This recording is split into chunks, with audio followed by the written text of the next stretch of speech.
السلام عليكم، صباح الخير عليكم. صلوا على سيدنا محمد عليه أفضل الصلاة وأزكى التسليم. سلام حبيباتي، إن شاء الله تكونوا بخير وبصحة جيدة.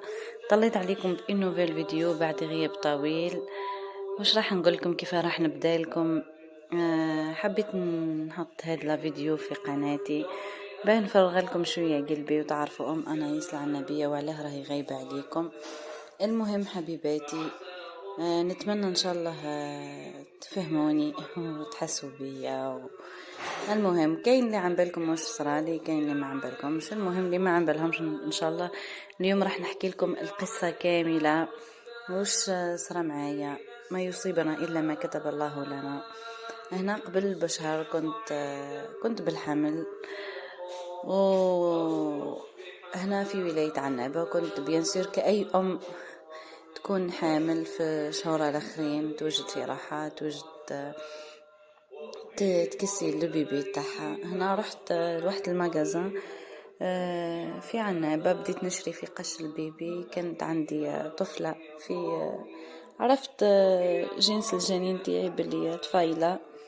بديت نشري لها في الحوايج الكوسميتيك كما تعرفوا.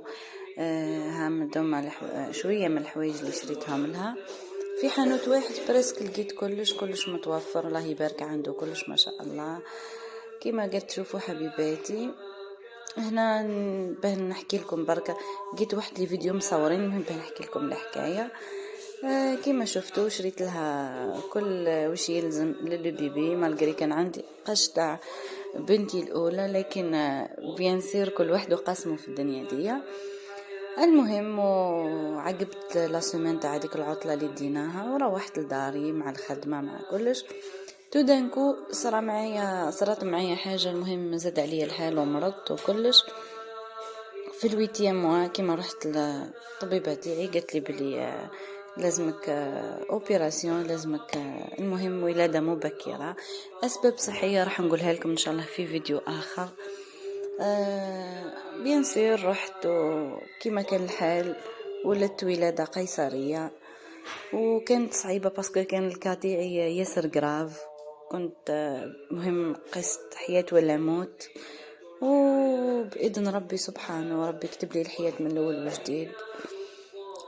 لكن في الموضوع هناك شوية قصة محزنة، قصة ممكن الكثير منكم مروا بهذه التجربة بهذه الحادثة.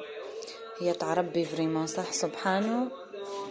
لكن فقدت بنتي بعد 3 أيام. جبت طفلة وسميتها زينب.